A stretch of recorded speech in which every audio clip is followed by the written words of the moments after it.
This is Comic Geek Speak, episode 1616, the 2016 San Diego ComicCon recap.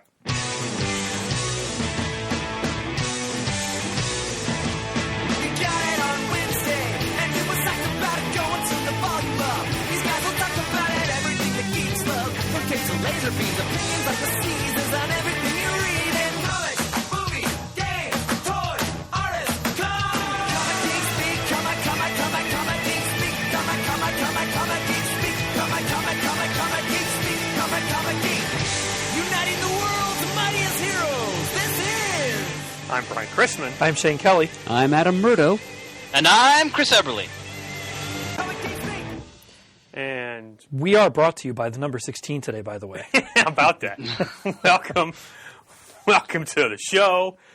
Yes, it's actually now, as we record this Tuesday, the Tuesday after Comic-Con. I've got home at 3 a.m. this morning. That's crazy. Well, it's not how I planned it out. Mishaps? Well, the crew in Chicago for my second flight home wasn't there. They didn't have a crew to fly the plane. Oh, yeah, that's important. Yeah, it's kind of important. That's the whole thing.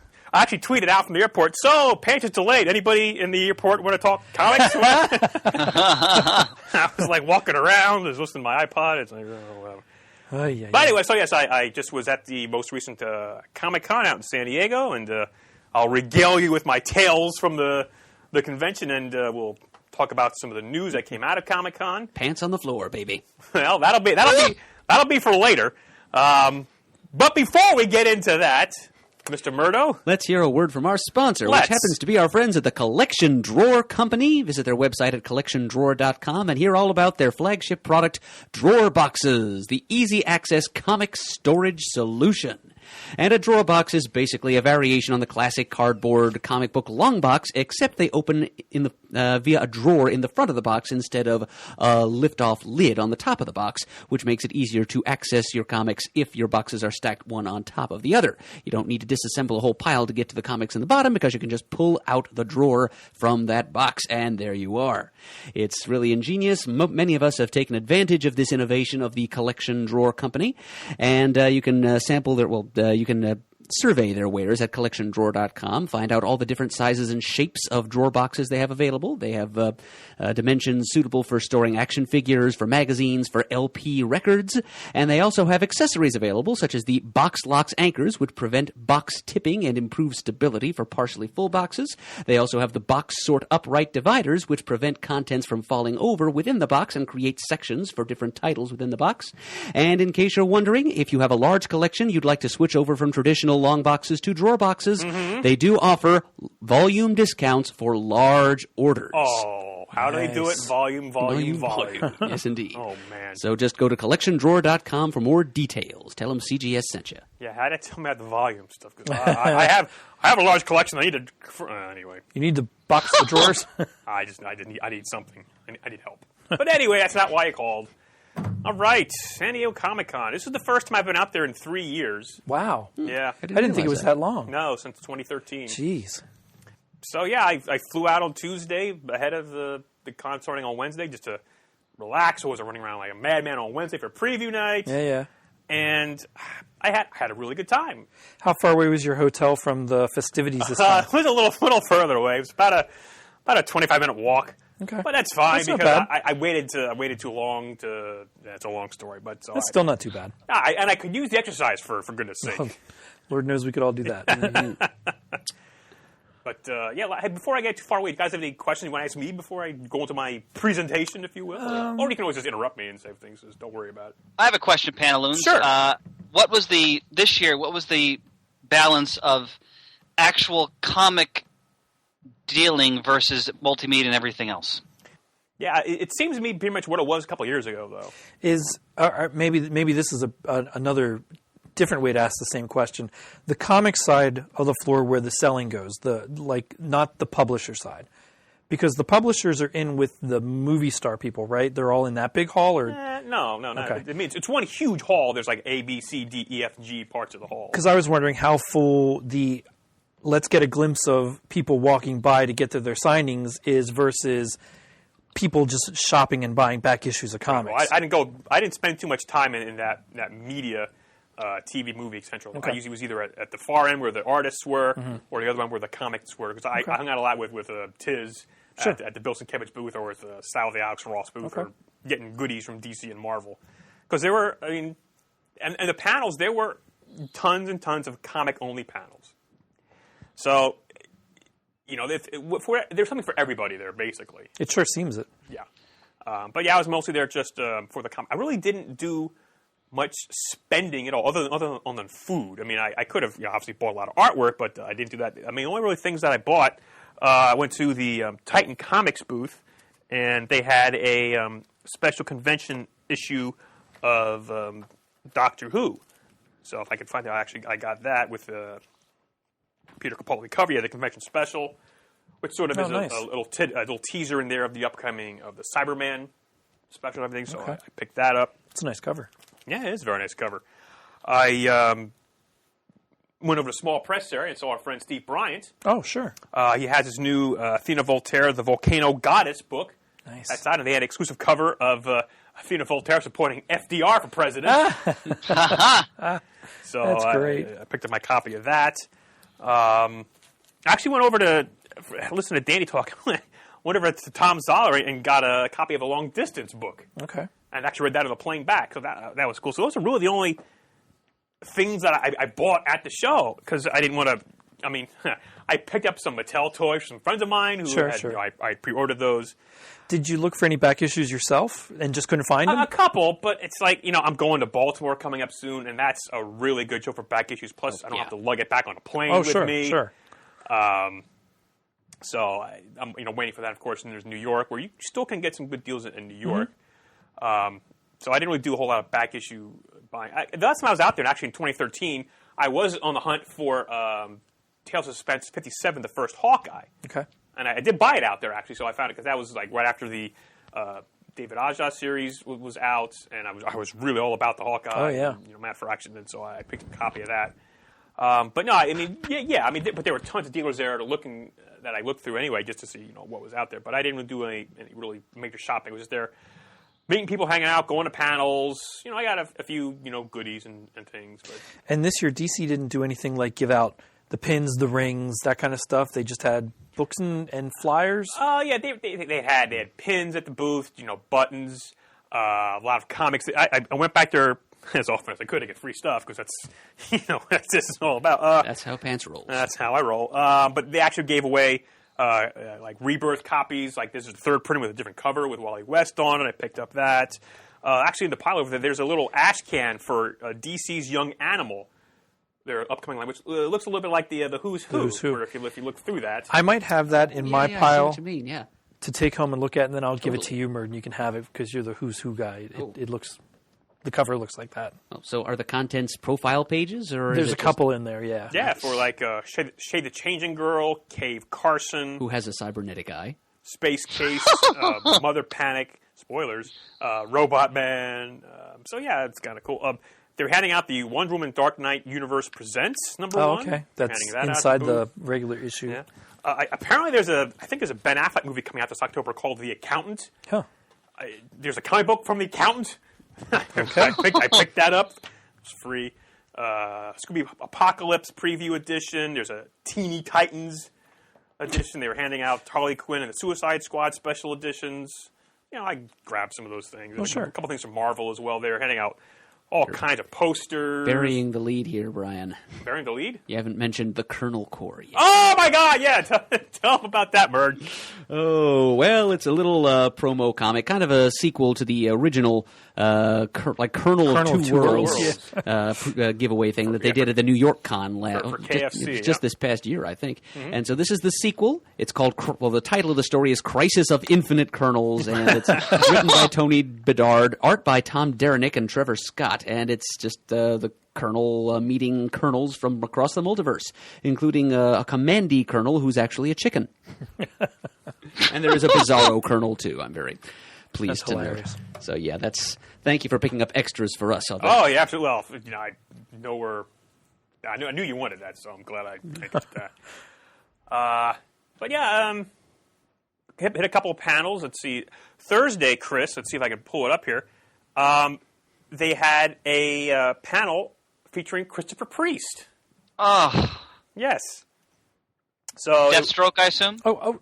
go ahead. All right, let me ask you this about panels and Chris going, like he missed it because he missed it. Uh-huh. Were there people either recording it on their phones or streaming it to friends that couldn't make it? Well, certain rooms they made it very clear. Don't be streaming here or watch out for the video. Most every panel room was recorded. I think some way. I think by the convention, whether it was a big production or a low budget production. So, and I'm sure but that might be for like archival purposes. Sure. Not all this stuff's going to get released to the general public. Yeah. But people did some recording and things like on the sly, if you will. But yeah, he had a whole big presentation, like with video he was going to show. But I got there early, and the previous panel, the bulb on the projector literally blew and started smoking. Oh. So they got it fixed, but still didn't have the right cords or whatever. So he didn't do his whole presentation. But yeah, he was delighted to hear talk about his career. He's 38 years he's been in the business. Editor at DC, editor at Marvel. Of course, you know all about his Black Panther run and so forth. Wow. But it was funny. He had this line. Actually, used it later on in another panel. Just joking very much when someone asks a question that might have been just a little funny. He just lightened the mood by, look, kid, I'm older than you. I am blacker than you. I saw some reference to that somewhere. Oh, you saw? Yeah. He was funny about that. Now I didn't stay for his whole panel because it actually overlapped with a signing at the DC booth for Julie and Shauna Benson. Okay. Oh, geez, I did it. I should have said Julie Benson and Shauna Benson. You hate them when you put them like that. They're not a married couple. They're sisters. I was going to say they're a married couple? No. So, yeah, Julie and Shauna had their first signing. Nice. Because that Wednesday, their book, Batgirl and the Birds of Prey, Rebirth number 1 came out. So they had a signing there, and I didn't know what to expect. So I came by the booth, and Tom King was there earlier in the day, and he was doing a signing, and I texted him, but it was tough to get a hold of him. So I stood in the line just to say a few words. I didn't have anything for sign. So I actually got Tom to draw me on a backing board a bat signal.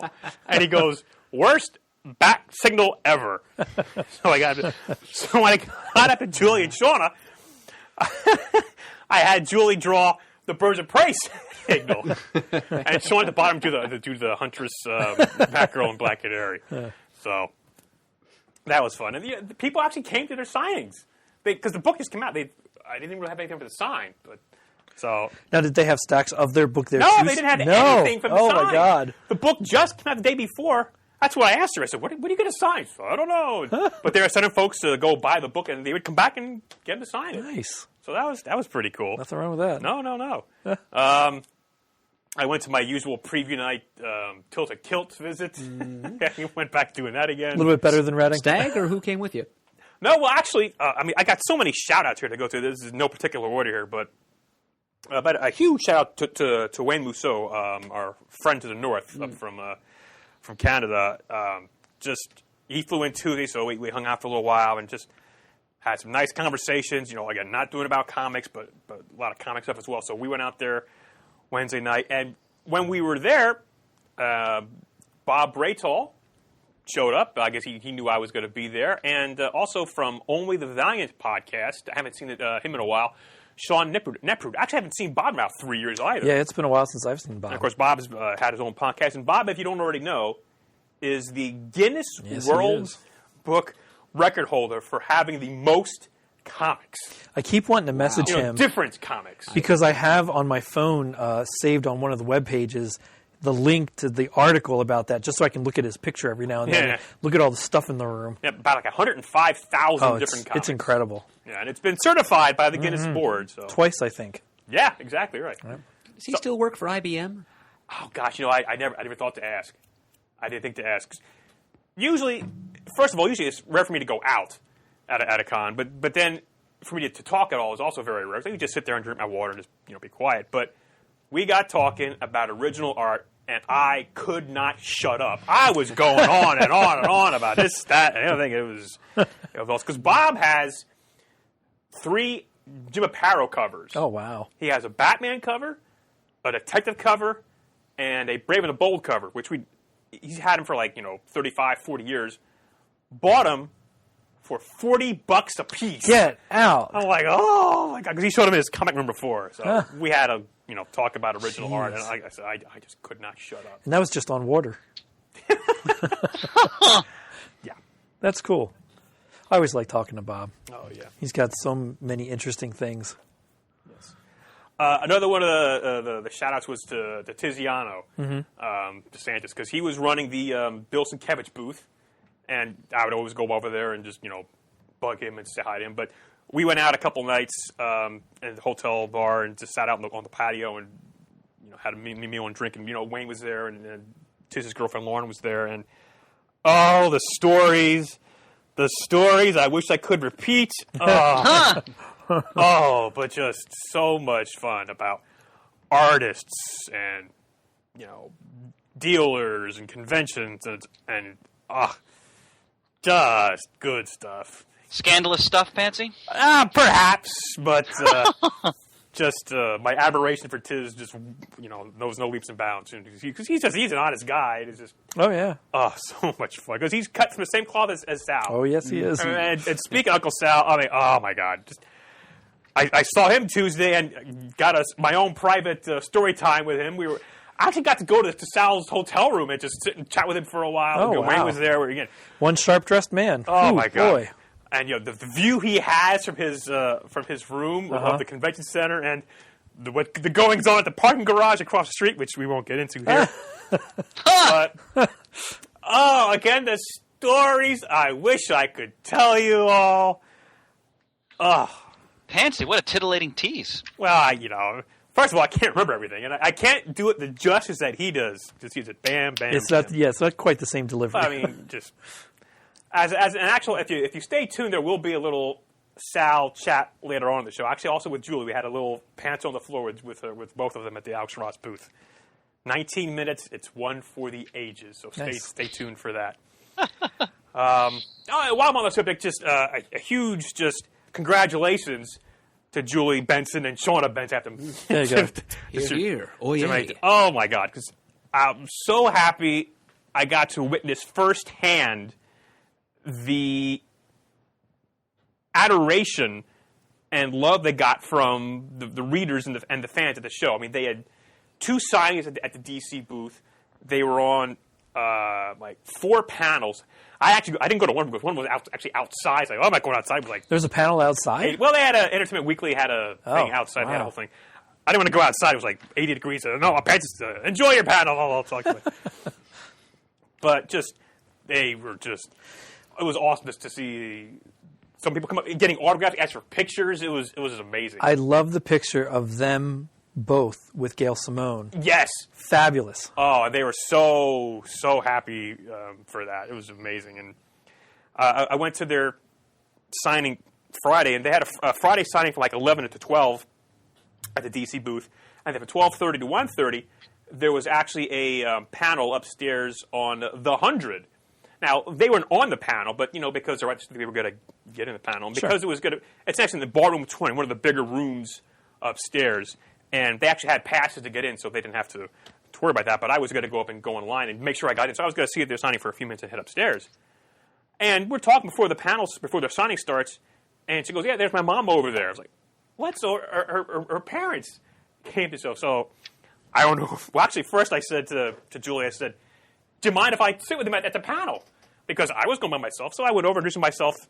I said, are you Mrs. Benson? She goes, yes. I said, well, I'm a friend of your daughter's. My name's Brian Christman. Also had pants. She goes, pants? Knew who I was.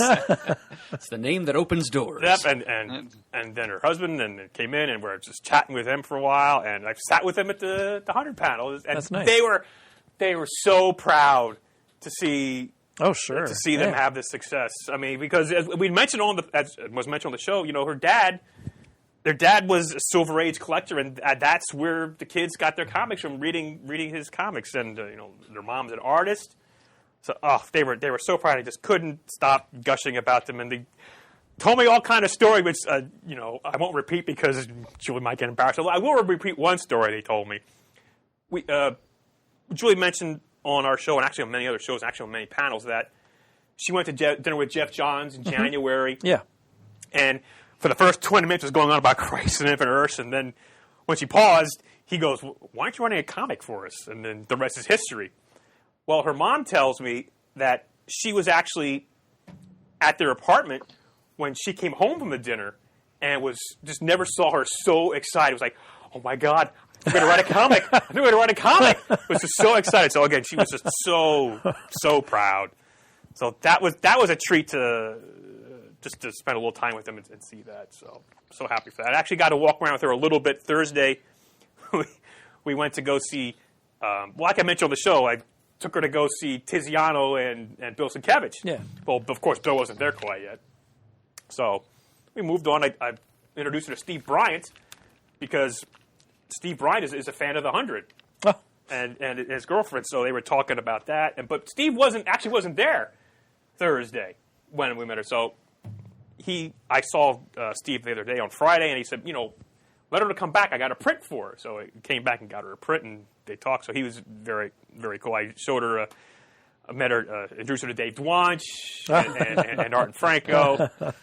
But again, she was just super busy. They're both of them, panels, signings, interviews. Yeah, she told me that her Comic-Con experience began on Thursday morning being interviewed by Kevin Smith aboard the IMDb. Oh, that's yacht. right. Well, yeah. It would have if they didn't get canceled. Oh. It was canceled. Kevin Smith. Well, I don't know who canceled what, but no, that didn't happen. So Sorry, Julie. there'll be some other time. Now, you, of all people, who stay away from trailers, there was a plethora of trailers. Yes, there were. Did you avoid every one of them? Sure. Okay. It's amazing. I don't know how you do that. I watched every one at least 3 or 4 times already. Do you want me to leave the room? I mean, are you going to talk about it? Or? No, not just to say that I like what I see of the Justice League, love the Doctor Strange, love the Luke Cage, the Defenders, the Iron Fist, the Wonder Woman. Oh, God, what else was there? The Flash TV show, the Arrow TV show, the Legends one, the Marvel one. That's 10 so far. Yeah. And also, Shane, without spoiling, some very interesting news about next season's Agents of S.H.I.E.L.D. Yeah. And who's going to be on next season's Agents very much of S.H.I.E.L.D. so. So. Yep. A certain motorcycle person? Yeah. Yeah. But not on a motorcycle. No, not on a motorcycle? No. Okay. But yeah, that was a really good showing of all the trailers and upcoming things. I really like what I see of the Justice League movie. And to piggyback on that, just a little sidebar of not ComicCon stuff. I, for the first time ever, bought a movie right off iTunes when it became available early, and that was the Batman vs. Superman. And I hemmed and hawed about it because I wasn't completely thrilled with the movie, but I had a gift card. I'm like, all right, well, I'll get this and watch the extended version. To me, Lex still annoys the hell out of me, but he is a good villain, just not a good Lex Luthor. The movie overall, gangbusters better in the extended version, with all these little clips of Clark Kent in the beginning and little nuances that add some depth to the scenes, at least in the first half. I think the fight is a little bit longer. I was trying to watch the theatrical version then days later, and I couldn't get through it. It was too choppy. It was irritating the hell out of me because I was missing those parts that were in the extended version. So to me, what I'm saying is if you were of Batman versus Superman, give the extended version a try, at least the first half of it.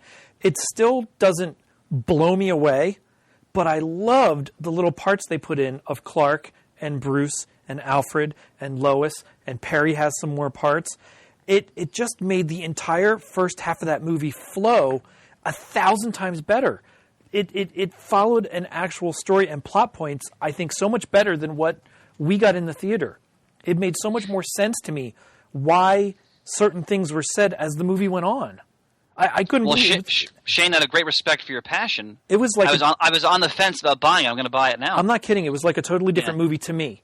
Now, some people still rail against it, and that's fine. You can have your opinion, but I really like the extended version much, much better than the theatrical version. All right. So I'll pick it up this week. The theatrical version was clearly missing something. Oh, it and it still is a little bit. I mean, it's still not perfect. I still have my problems with some of the stuff, but it is so much more enjoyable to watch and listen to. It really was. I went to a panel on Friday called An Hour with Terry Moore. Oh, nice. Yes. Did he announce any new projects? Yes, he did. Nice. Yes, he did. Coming in November, Motor Girl. Motor Girl. About I remember him talking about Motor Girl years and years ago. Yep. Okay. About a girl and her gorilla. Okay. I'm serious. All right. Yeah, it's coming up in this fall, and if I remember him correctly saying this, he's cutting down on the number of issues because, like with Echo and with Rachel Rising, as it got later in the series, the sales would drop, and things are happening. But if they got below 7,000 sales or orders, it wasn't really worth him to do it. Okay. So he's going to do a couple of short, like 6 to 8 issue miniseries. Okay. But yeah, and also, Rachel Rising is in a production deal that looks like that might become a TV show. Wow. There's mid-board advancement on that. They're waiting great. to see who wants to pick it up. But yeah, it's like Motor Girls. Oh, really cool. Did he say anything about SIP Kids, or is he done with that? Actually, I should have asked because I don't think anything was brought about SIP Kids. I haven't seen anything lately. I'm just curious. I love them. They're fun. Yeah, and I think it's next year.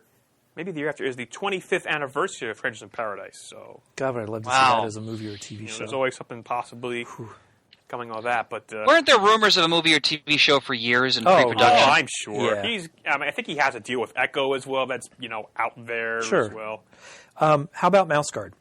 Oh, you want to talk about that? Do you know about that? I don't know much about it. I wanted to look for more than what I saw. I kept seeing Julia's posts about it, and just never found the actual article or the announcements to read firsthand. I was just liking and saying great, excited to all her posts. Yeah, well, yes, there's going to be a Mouse Guard movie. Courtesy of 20th Century Fox. That's awesome. Yes, a movie adaptation that will bring the fan favorite to the CG realm. Wow. That's incredible. Yep, the screenwriting is by Gary Whitta, who also wrote Rogue One. Oh, that's what I read. Oh. I cannot wait for that movie. Either of them. Wow. Yeah, that's great. It's going to be shot using a motion capture CG with similar technology that you've seen in like Jungle Book and Planet of the Apes. Okay. That's very exciting. Directed by Matt Reeves, who directed a couple of those Planet of the Apes movies and the Jungle Book. Okay. As a quick aside, just to tie into this, I had a magnificent treat this past Thursday night. For one night, a local theater was playing the original Planet of the Apes on the big screen. Oh, nice. And, easily one of my top 10 movies. I've never seen the big screen. I went by myself. It was a theater with reclining seats where you have a footrest. Mm-hmm. I had my bag of popcorn, my Coca-Cola. I was in cinematic heaven. What a thrill to see a film of that epic scope and grandeur on the big screen. Magnificent. That's awesome. I love doing that stuff. I did it with Ghostbusters, and I see things out there when I can get to them. I get to them for old classic movies. Sorry, Pansy, go ahead. Oh, no, it's what. Also, now, I hemmed and hawed going back and forth on this, and I ended up not going, but they had the Eisner Awards that Friday night. Ah, yes. And it was would have been worth it just to go see John Barrowman host the awards. Oh, I can't imagine how much fun that would have been. I don't know if you saw into the pictures. He had a couple of costume changes. Zap Brannigan. That was the best. Squirrel Girl. I saw the Squirrel Girl. And I think he ended up being in a Harley Quinn at the very end. Zap was my favorite of what I saw. But a couple of the big winners were Southern Bastards for Best Continuing Series. Wow. Great series. The Fade Out for Best Limited Series. Well deserved. Silver Surfer number 11 for Best Single Issue One Shot. Rock on. Outstanding. Wow. Which I read and I actually love that. Jason Aaron took home the award for Best Writer. Excellent. Cliff Chang won for Best Penciler Inker. And the other thing that I thought about attending on Friday, but when word came down about some of the content, I bailed on that as well. The world premiere of Batman the Killing Joke animated movie took place Friday at ComicCon. I have my DVD on order. I will add to that because I saw it last night. Oh, you did see Oh! I went to Fairgrounds. it? They had a showing. Did you know ahead of time about the sort of... Yes, because I read a little bit of an article from ComicCon about everyone being outraged about it and going absolutely crazy. That's why I didn't go see it. One of the main reasons. And why I won't go see it. And I had bought my ticket well before I heard any of that. So wait, what's going on here? Because I ordered the DVD. well, I'll tell you a little bit. Well, Okay, yeah. please. So I ordered my ticket last week, well before any of this came out, when a buddy of mine at work had said, hey, we're going to go see this. I'm like, oh my God, I didn't know that was a thing. So I ordered my ticket to go with them. I'm glad I went. The in the beginning was like a 15-20 minute thing about Mark Hamill, and you got to see him do some of the voiceover work, which was a treat to watch him actually acting as he did it. So I love that. At the end was 15-20 minutes about writing the score and watching the conducting and the recording of the soundtrack. That was very interesting too. The movie itself, I can't tell you how long it was because with the beginning and end bumpers, it was a total of 2 hours. So I think it's an hour and 10 or 15 minutes plus that stuff. That sounds about right. Something like that. The Killing Joke story part itself literally is about 40 minutes, I think. To me, that was fabulous. The whole first half hour is completely superfluous. It doesn't really help the story at all. I enjoyed seeing Batgirl do some stuff, some action, some fighting, some chasing. That was all great. Up until the weirded out sex scene with Batman. What? And that's where it almost ends and the Killing Joke starts. I guess we should have said spoilers. Well, yeah, maybe spoilers. That's okay. Yeah. Well, we can put is that in the copy. Is that what everyone was outraged about? Yes. Yeah, And it doesn't make sense. It really doesn't. Yeah, if you Wait, stop. So wait, Bruce Wayne and Barbara Gordon are intimate? Yes. Now, I don't know that everybody knows this or remembers this. Batman Beyond? Yeah, Batman I'm Beyond. thinking that myself. It So- was Right, strongly right. implied there. I didn't like it then, actually. It didn't shock me as much because I thought that for the universe quote that it's in, that explanation in Batman Beyond made sense, but it didn't make sense to put it in front of the Killing Joke. And while up to that point that it actually happened, I didn't think of Barbara or Batgirl as a damsel in distress or doing everything just to please Batman. But once that scene happens, and it's only like 30 seconds or a minute long, it does kind of deflate and diminish the overall story because it just doesn't make sense. To add that, it really forced it in there, and then you start the Killing Joke. Shane, do you think they put that there to give Batman like a more vengeful motivation for going after the Joker and the Killing Joke element of the film? I think that might be why they thought it, but I don't think it was necessary. And Well, my God, just take the comic for what it is. You don't need to change anything. And I think part of it was also to add it to make it more of a feature-length thing because, again, the whole story of A Killing Joke really only took 40 minutes to animate and tell. And it was really well done. I flipped through, I went home and I opened up my Killing Joke book and I'm looking through and the images, it's all right there and they did a really good job of the animation. I mean, it's not precise Brian Boland looking, but it's darn close and very well done. But yeah, I kind of thought, and I saw Ian had posted something about it too, that it really didn't help at all. I don't know why they felt the need to do that quite so dramatically and quite so strangely. Like, again, going with the Batman Beyond thing, I get that that's in there and fine. Okay, so in the cartoon animated verse, Barbara and Batman had a relationship. I don't know why they felt the need to show something like that here, even though I know it's not the same, quote, timeline if you want to go that way. I just don't know. I mean, I was happy I went and saw it. And again, I had my ticket bought well before any of this came out, so I wasn't going to waste the darn thing. I wanted to go see it. I really thought the Killing Joke part itself was really well done. I don't know why they felt the need to add this whole extra thing. I know the interview I saw, and they talk about it a little bit in the movie. I can't remember if it was the composing part or whatever, had said about they wanted to give more story, give some more background on Barbara to see her do some things as Batgirl. And that's all well and good, but I think the way they ended that first half hour with the whole Batgirl thing was a little weird. And totally took me out of it for a little bit. Till the Killing Shane, Joke I'm part getting started. my copy next week in the mail. I look forward to watching. I'll be certain to share my views once I see it. Yeah.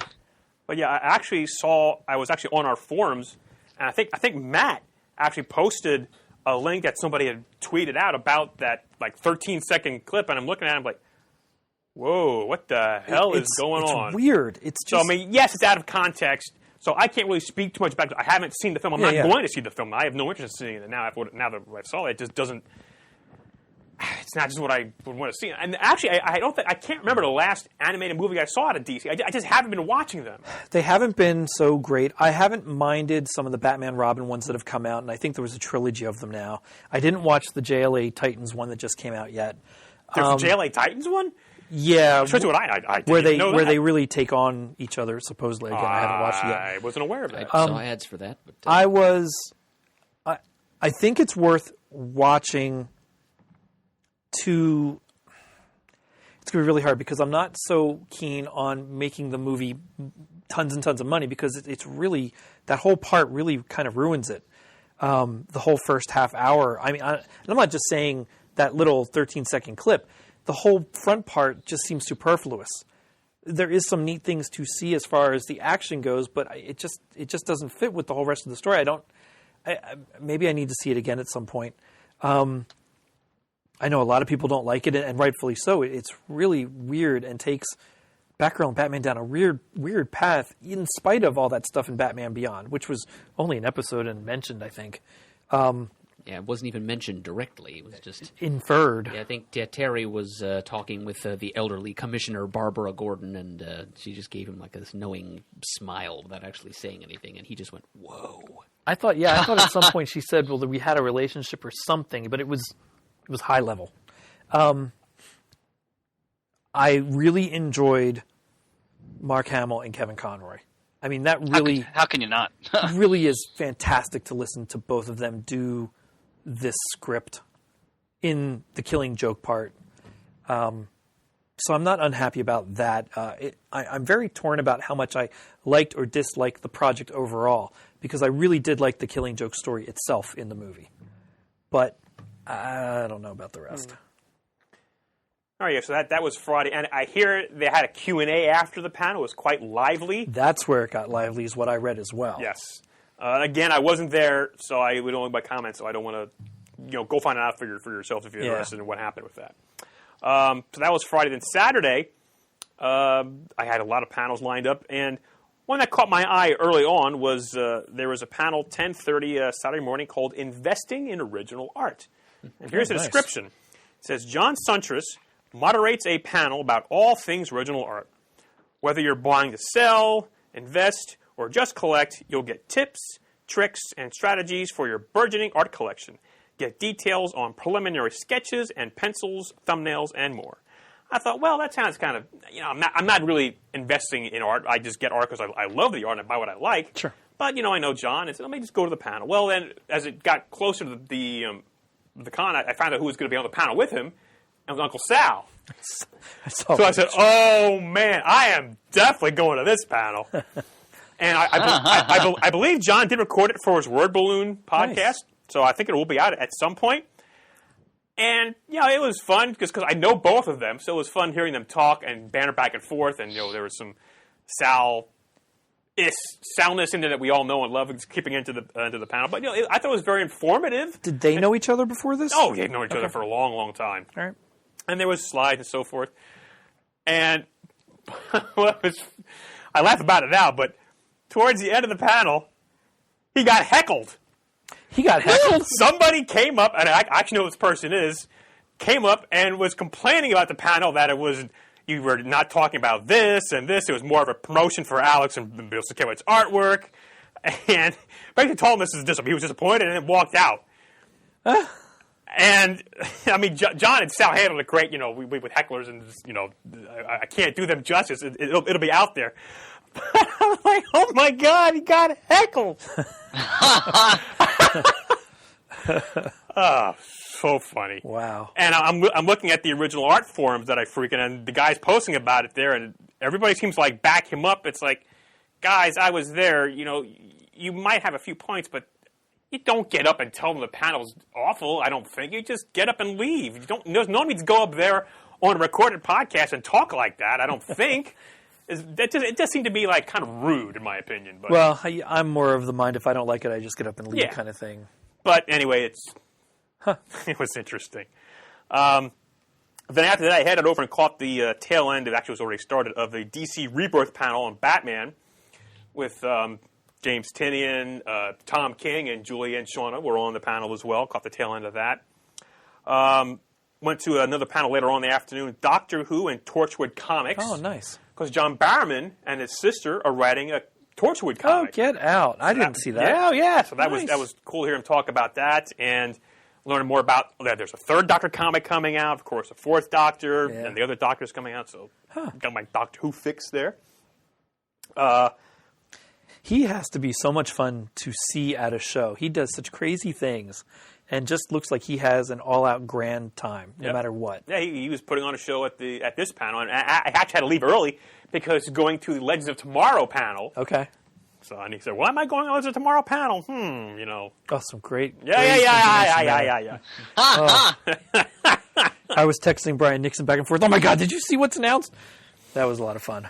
Then later that afternoon was a DC Rebirth behind the scenes panel that Julie and Sean were also on. It was the only panel that Jeff John was on all weekend. Okay. And it was really only on for about 20 minutes because he had to catch a plane to get out. Is that the one where he and Dan described how it came about? Yes. I Yes. read that. Yes. That was interesting. It was.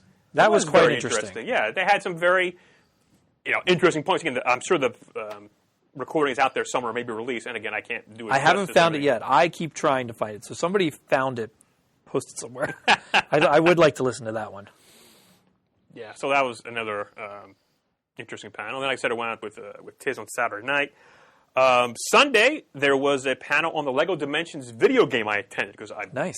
They announced new content with new worlds. I'm going to get roped into that. I Well, know it. I tell you, I loved the first one. I loved it.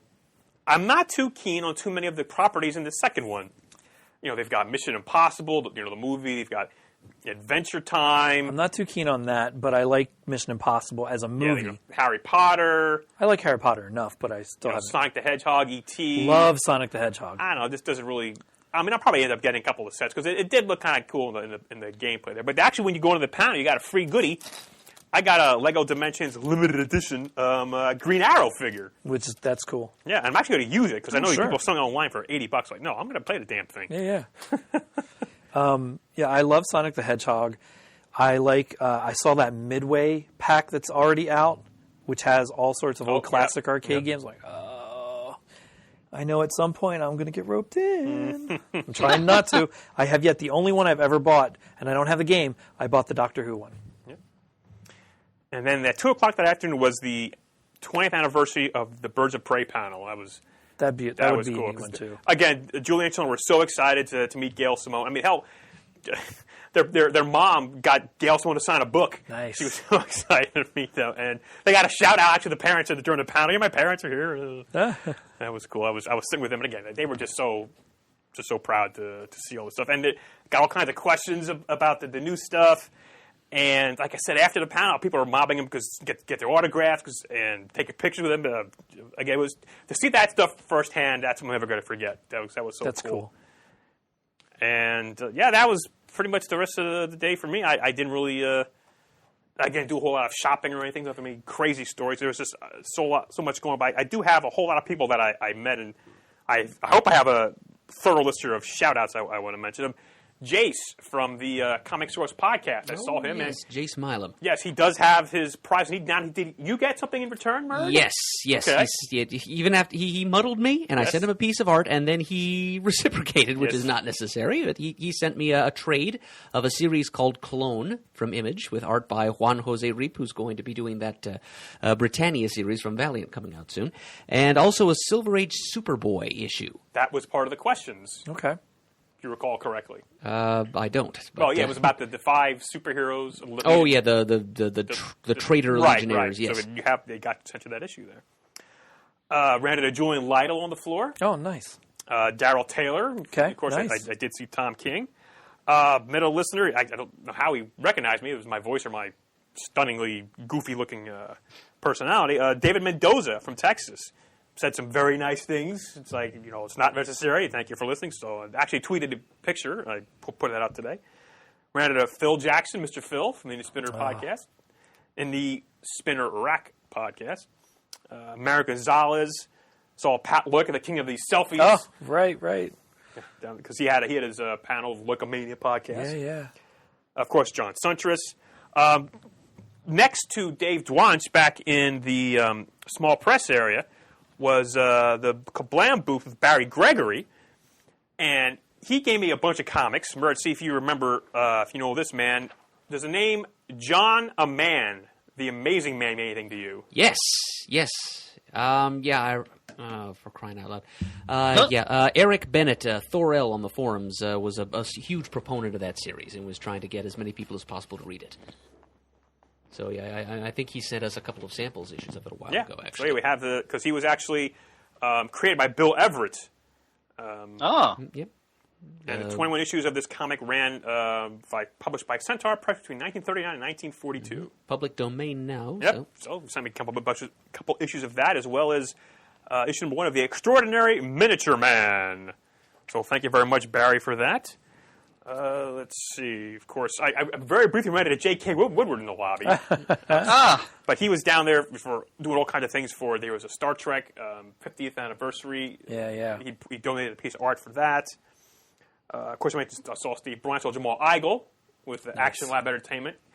He keeps losing weight. Oh, you're not kidding. Amazing. He looks fantastic. He looks tremendous.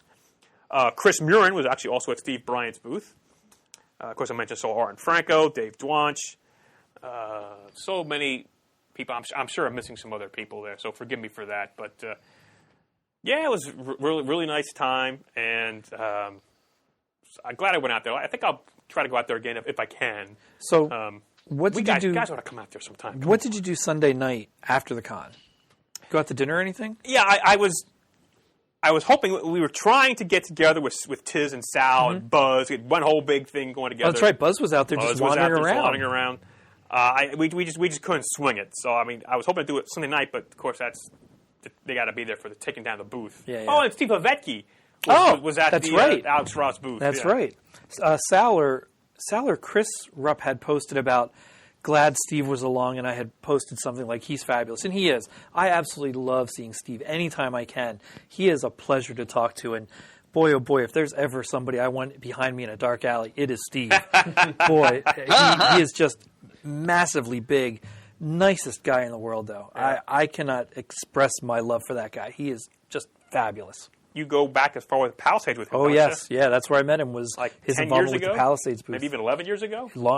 At least. 2004, 2005, something like that? Yeah, whenever they started, right there is where I met him. At any convention, he was there helping at the Palisades booth. Yeah. Fabulous man. Yeah. Oh, but anyway, so since that fell through, what else am I going to do? Go back to the Tilted Kilt. So went back. Yeah, I actually went there with Wayne. We went there Wednesday night, Friday night, and Sunday night. Well, why not? Why not? I'm a simple man with simple needs. And all right, so then Monday you just had to hang out until you were checked out and left. Yeah, I had an afternoon flight, so I just stayed at a hotel room, watched some TV, and headed out and had my flight back, and then here I am. Oh, this didn't happen either, but there was I had an in to the wink, wink, nudge, nudge secret poker game that would have taken place. I played in this game. Careful, Pants is a card shark. I believe it.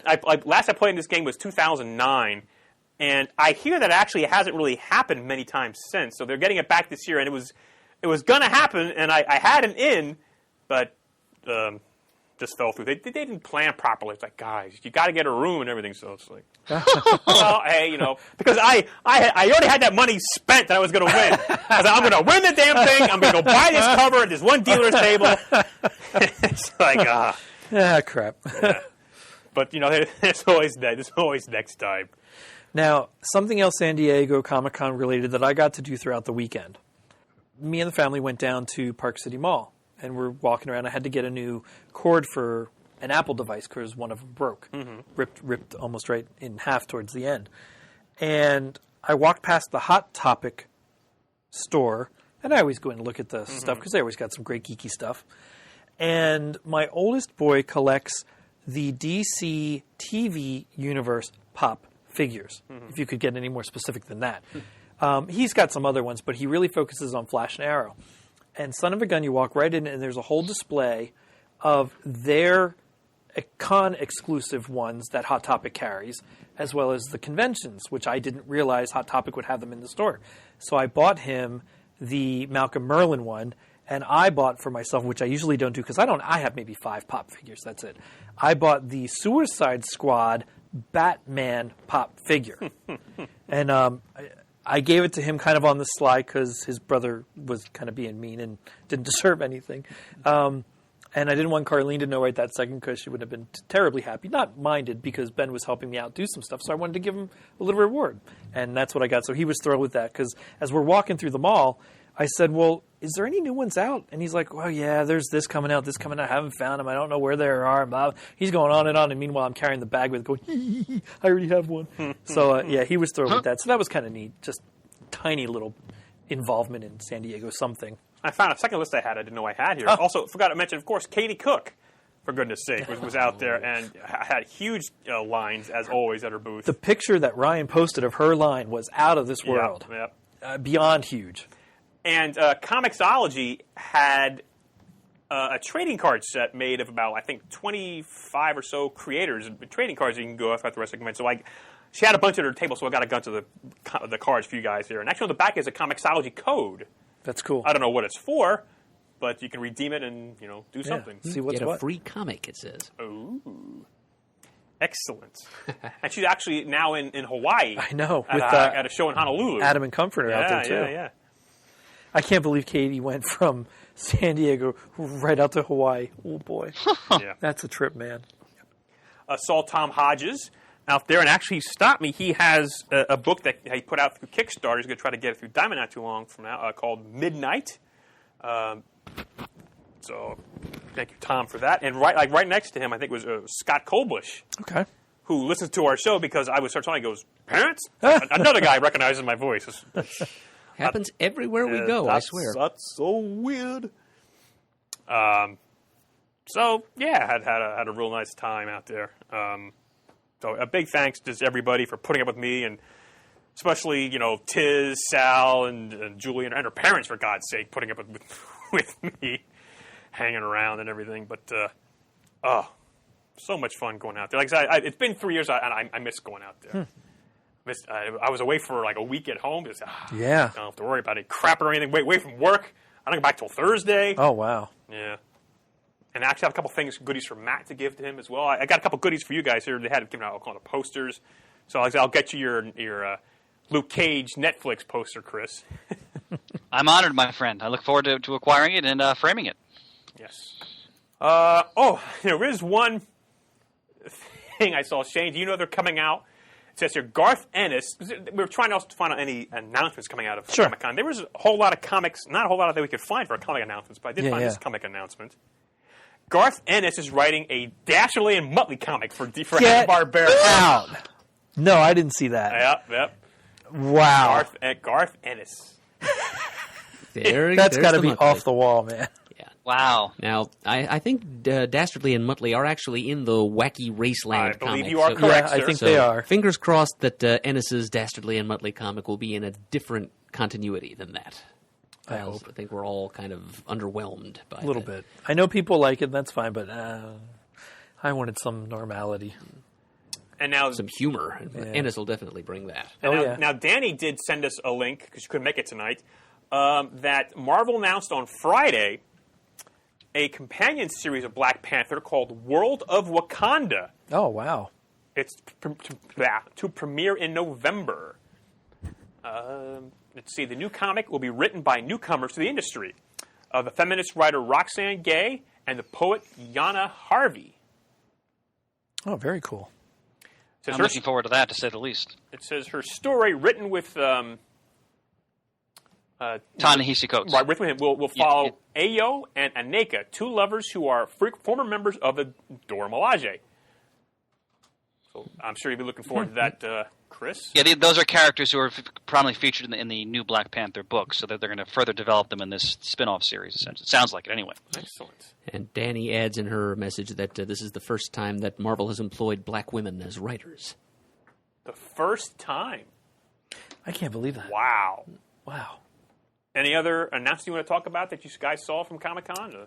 I noticed that DC will be publishing a He-Man and the Masters of the Universe Meet the Thundercats miniseries, drawn by our friend Freddie E. Williams II. Right. Oh, I nice. saw Freddie and Kiki out there as well. I forgot to mention that. Nice. Yes. So that's kind of exciting. I think they've hooked me in with that, and it's going to be written by a couple of creative muckety mucks from Mattel. Okay. So not comic writers, but creators and I guess story developers they develop the storylines for toy lines.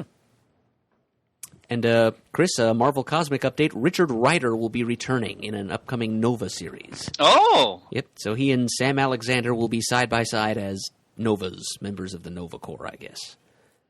I wonder if Richard Rider is going to appear in the future MCU as Nova. Oh yes, I hope so. I've seen a teaser image of a golden helmet with a red star on it. So Okay. yeah, it does. It makes good sense that maybe he'll show up in the Guardians sequel. Well, I'm just wondering because let's face it, almost everything, a lot of what Marvel does now, and a lot of their major books, is often tied into what's going on in the movies. So, Oh, absolutely. it wouldn't surprise you if they're bringing in Richard Rider. That's because he's going to appear in the future in the films. So we'll see. And I almost forgot. Actually, I have one very important shout out to give from Imperium Comics, Jim Draculis and Chris March. Without them, I wouldn't have even gotten to the con. Okay. So big thanks to them. You might know of their anthology, Trailer Park of Terror, which also made it to a movie. So big thanks to Jim and Chris for helping me get out there. And I was liking Jim's posts as he was going along taking pictures of stuff. Yeah, otherwise, they might not help me out again. So I want to make sure I mention them. Oh, gosh. Anything else to bring up for Comic-Con there? Speaking of Guardians of the Galaxy, remember my theory that Star-Lord's father would turn out to be Star Fox? Yes. It would appear that I was off by a little bit. It's only a theory. Really? They're telling us now that apparently Star-Lord's father is going to be, and maybe this is just a big Red hoax herring? or something, but they're telling us that it's Ego the Living Planet. And that Kirk Russell has been cast to play Ego, who I guess can manifest in human form. That's what I heard. I think Kurt Russell does have the right facial features for the Ego countenance. I must say that. But, Mert, I much prefer your theory. No, thank you, Chris. I hope I'm not being immodest when I say that I do, too. As do I. Ego the Living Planet. I think they just chose a character that nobody had guessed yet. I'm kind of speechless after that. Yeah. How do you follow that? Wow. Is there anything else? No, that's it from me. Well, I have a couple of CGS mailbag type Oh, things over here. absolutely. Go right ahead, sir. Okay, first of all, this is something that, thanks first of all to Jace Milam. As I mentioned, he sent out those goodies to me a little while ago. That was very nice of you, Jace, especially after you muddled me and I owed you a prize. I also got something from our friend up in Massachusetts, Steve Penimpede, who Pen2K on the forums. He is apparently, he's a sort of graphic designer employed by a magazine or two up there in Massachusetts, and he showed off his skill as an artist illustrator by he got his hand on a copy of the Infinity miniseries, with Thanos from a couple of years ago, written by Jonathan Hickman. He got a sketch cover to the first issue, and he drew on the front and back of the cover it's a scene of me in the studio recording my Mohatmu entries. Huh?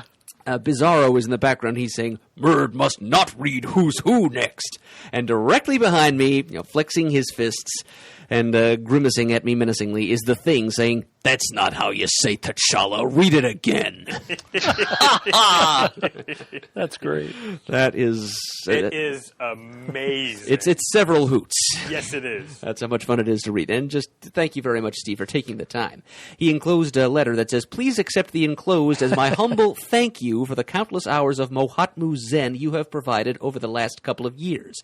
Your dedication to such a Herculean literary and oratory undertaking is truly appreciated. Have a great summer, Stephen."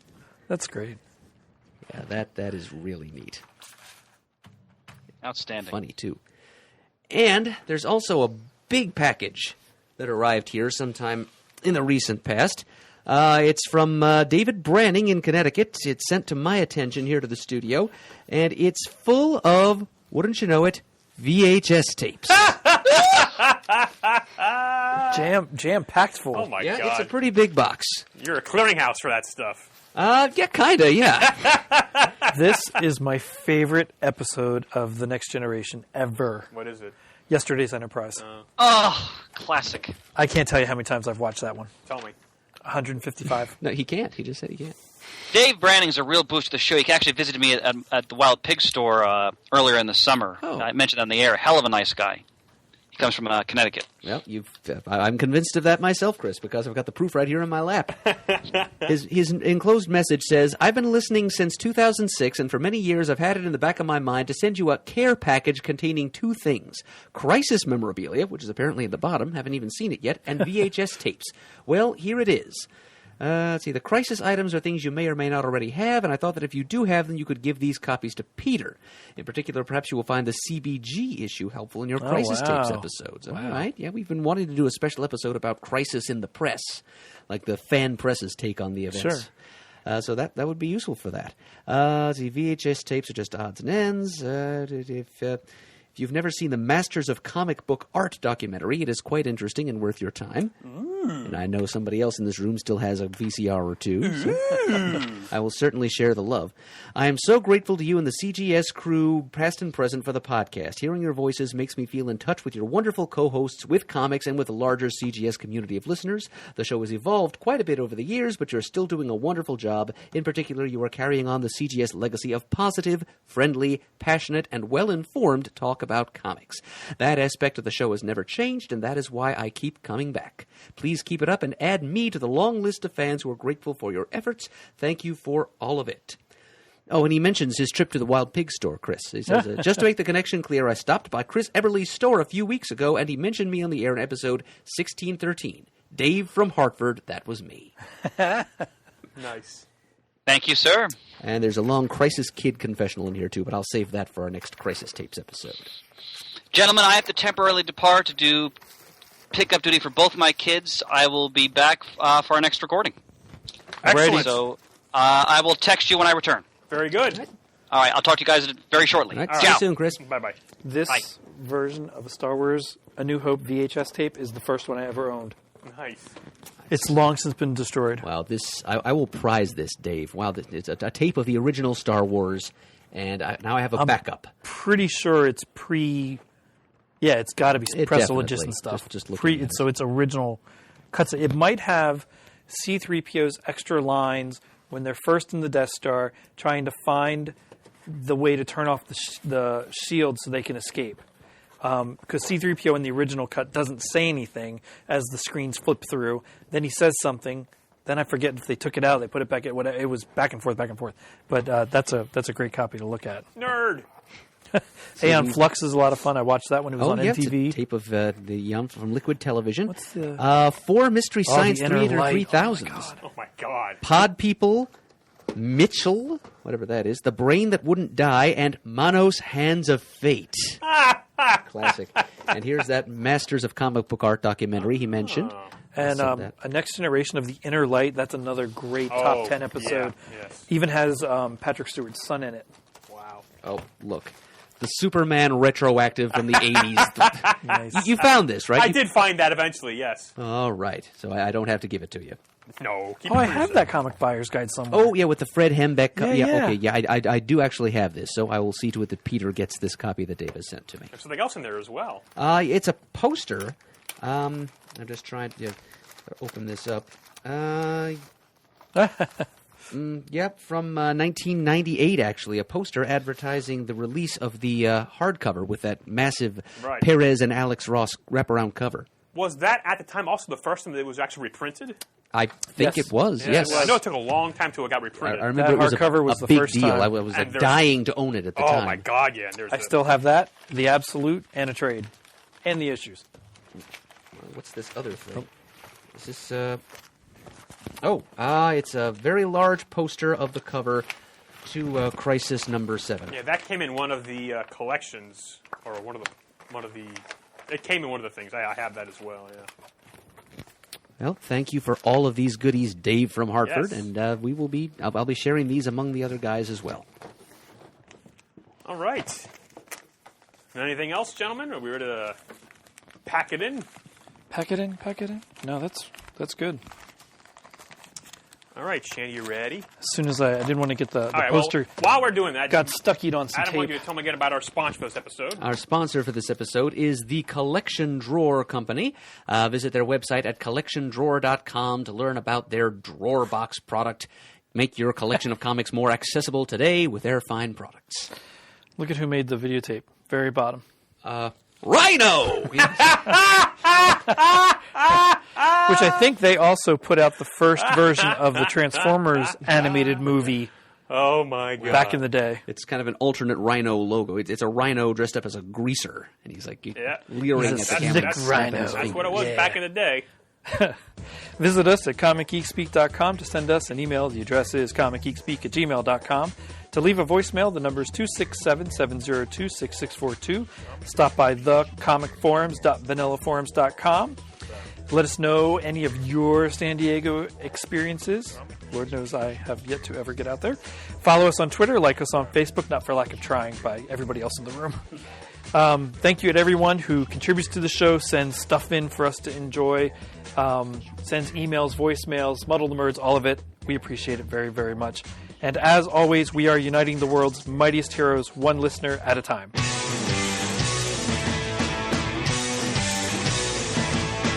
got it on Wednesday, and it was like about going to the bottom up. These guys will talk about it, everything that geeks love. From cakes and laser beams, opinions like the seasons, and everything you read in comics, movies, games, toys, artists, comic geek speak, comic geek speak, comic geek speak, comic geek speak, comic geek. Uniting the world's mightiest heroes. This is Comic Geek Speak. All right, it's time for our own version of a post-credits scene. The audio here, I think, is pretty good. You must, of course, watch out for my cackling, because it will creep up on you. But we now present to you two guys, a girl, and a magical place. All good started. Okay. It's time once again for the time-honored pants on the floor, although actually I am about 10 feet in the air above the floor at the second floor love mess of the newly designed Alex Ross booth. Oh, yeah. Yes. With two of my favorite people, Julie Benson and Sal Abernathy. Yes. Hello. How has your con been so far, everybody? Hey, anything with Julie involved is always it raises the real estate rates go up, the rent, the food, top premium, top shelf when Julie's with us. Well, she actually did something for you for ComicCon. Who wants to talk about this? Oh, yeah. So the Alex Ross, awesome. They're at the booth. If anyone was here, I hope you grabbed one. It's a catalog of all of Alex's pieces. And Sal asked if I would do the descriptions and write-ups, and they're amazing. And it was such hard work because Alex is so amazing. How do you say something better than what he already drew? But hopefully it was good enough. So it was fine. It's awesome. She's so full of shit. You know what I mean? She's trying to be all, oh gosh. But I call her up and she's like, Sal, please stop it. Do you realize who you're talking to? I don't have the time. I teach a workshop of high school kids. I'll give it to one of them. And maybe I'll get it to you by Christmas. I'm in the car right now on my way to MGM for script revisions. You know, I'm working with Otto Preminger and Laurence Olivier. Can you please not bother me? You know, and I call her up and I couldn't think of anybody. I couldn't think of anybody that I wanted to work with more, and I thought Julie, and and she's all of her her recent success and everything is just couldn't happen to a better, or more well-deserving, talented gal. Kudos, yes, absolutely. And speaking of which, and it's all bullshit aside, she's tremendously talented. So this is Saturday afternoon at ComicCon. On Wednesday the 20th, the first comic that you wrote with your sister, Batgirl and the Birds of Prey, Rebirth #1 came out. how was your Wednesday, and how's it been so far here at ComicCon talking about the book? It's nuts. It's absolutely bonkers. We're in back-to-back panels and signings and interviews. And How are the signings going? Good? people showed up. Reception is good? People were in line, and a lot of them were like, well, how do I get the book? I thought it would be here. And we had to like send them off to find it, and they came back with a book and got it signed. And super excited, and men and women, which has been the coolest part. It's not just chicks. It's like dudes that are like, this is cool. And you're like, yeah, thank you. I'm sure Julie has nothing to do with that. No, it had nothing to do with it. I didn't even know what she was writing, and I bought a copy. I signed Sal's boob. Yeah. We're gonna get a branded jeans with Julie's name on the ass now. You know. Instead of Gloria Vanderbilt. But yeah, I didn't know what to expect either at the signing, so I went over there Thursday at your signing. Yeah, you were there. And I had you sign I actually had you and Shauna draw on my backing board. I am so sorry, because I can't draw a goddamn I saw you straight do it line. with somebody else as well. Yeah, but he asked me to draw the black canary symbol that's on her jacket, and it looked like a snow angel. Like, I legit, your daughter is better than me right now at drawing. With pants, just draw up like penis in a circle. And if I'd have even thought that hard. He's happy.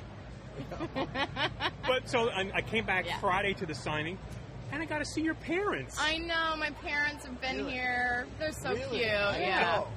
They're so proud. My mom keeps holding back tears. My dad's so happy because he's the one that collected the DC Silver Age. And so he, every time he meets an editor or one of our publicity guys, he corners them and asks them, so when are you doing a Strange? When are you doing a whatever?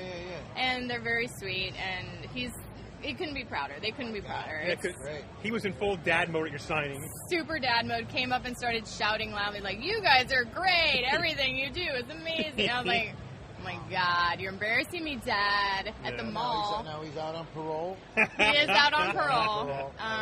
So yeah, no, they've been great. And all of our friends have shown up. Everybody's so supportive.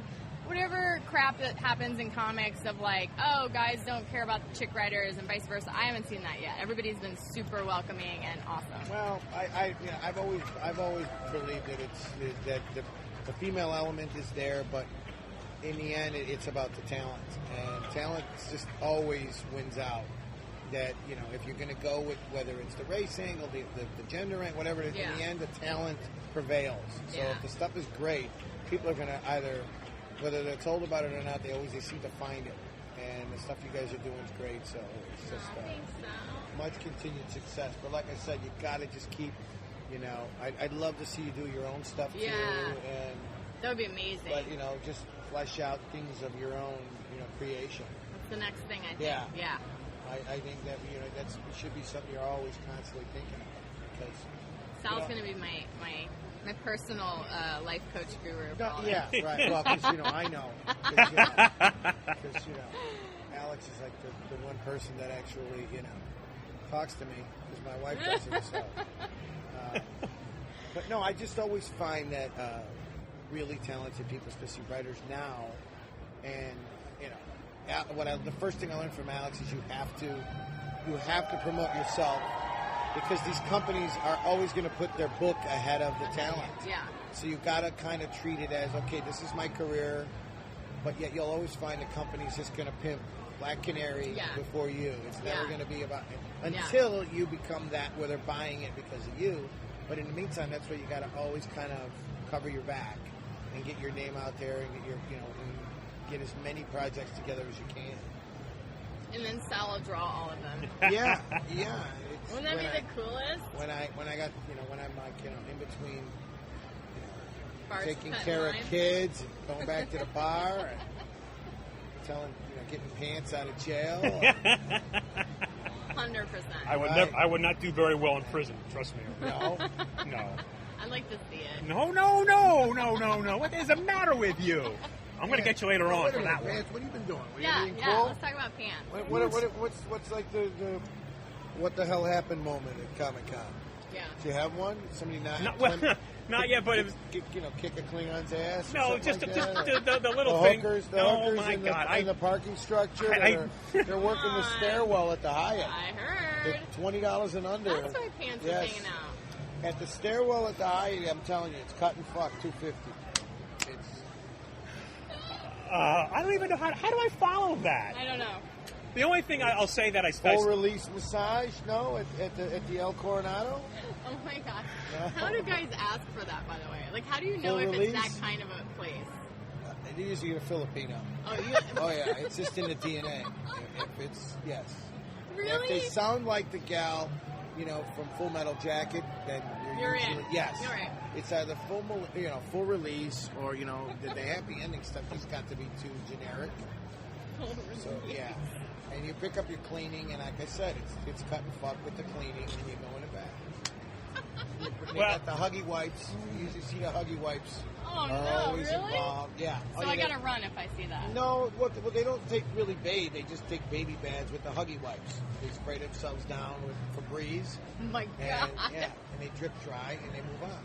This is the coolest booth, though. The Alex Ross booth at ComicCon this year is a double-decker thing. It's gorgeous. Alex's art is everywhere. You can't turn a corner and not see something beautiful. And it's up above the chaos that is the Marvel booth right across from us.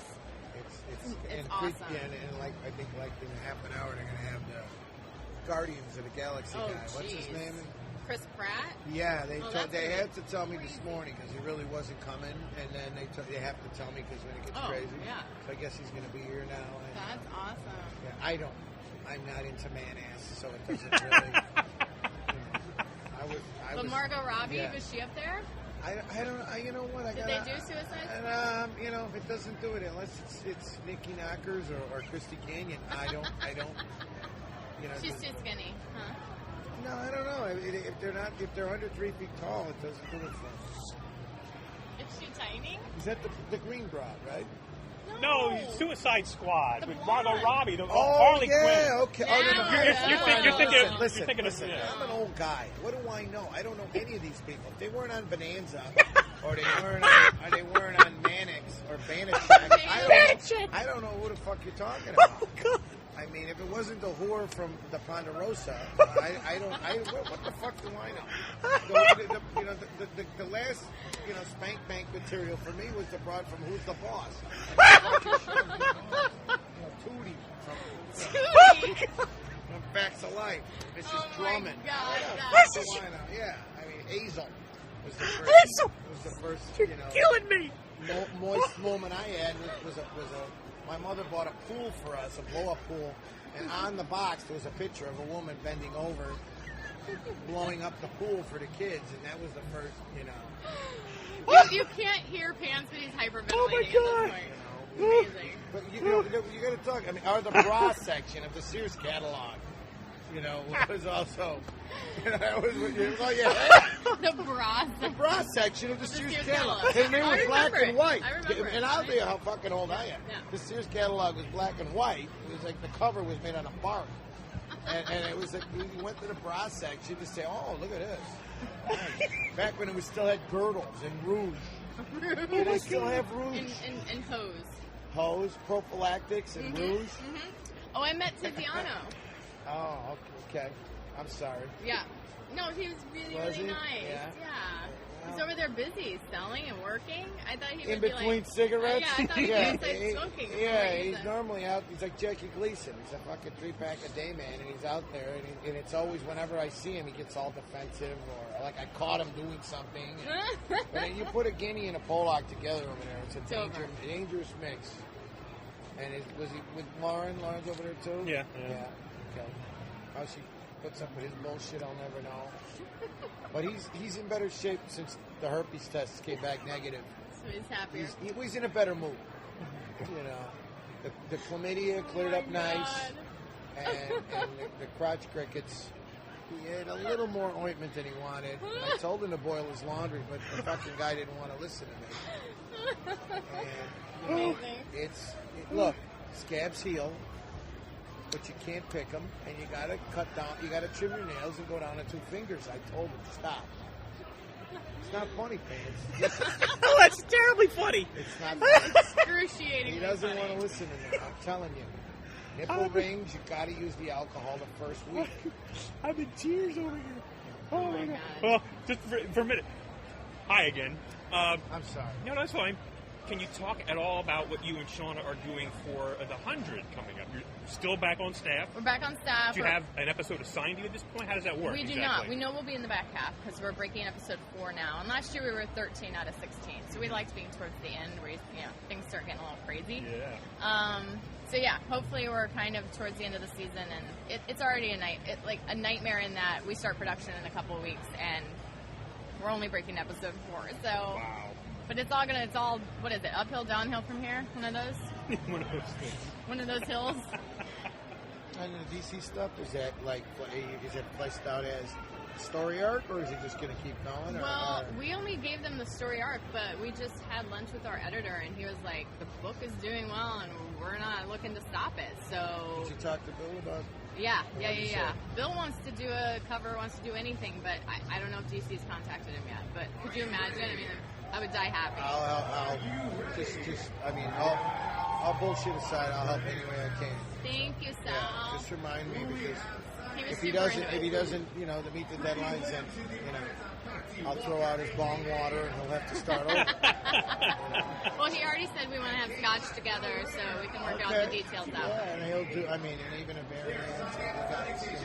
It's gonna be great. Yeah. We've been so lucky. He's tremendous. Bill is. I'm telling you, he's a once in a generation talent. Oh my God! I got this David Bowie he did, and I'm like almost in tears. It's so beautiful. He probably did it in like 20 seconds or something. Bill is. When it's like I wish he was more people. I mean, newer comic fans really appreciate him because he's a legend in the business, and his work is just spectacular. Awesome. Well, it takes one to know one. Yes. Well, with me, it's more just like my mother used to say, "Don't have the police calling here." That was the bar she set. That was it. It wasn't go to college or you got to become president. It was like, "Don't have the police coming here." That was all she told me. That was it. You didn't set the bar real high. No. Well, amazing. Let's let everyone know that we will have Sal on in full with an episode in the near future once he decompresses from San Diego. So look for that pretty soon. I can't wait. Yeah. Those are my favorite episodes. I've nearly wrecked my car listening to them, laughing so hard listening to some of them. And but Pants sleeps through them all. And on the floor, rolling around, laughing so much. How many guys you got over there now? How's that going? We've got a rotating crew, generally about 5 of us, more or less. We have we had Brian on recently, Peter on not too long ago. So they're still around. Peter's still, back in men's clothes. He is back in men's clothes. What's he doing? Is he still with him and Harvey Firestone, or whatever the fuck his name is?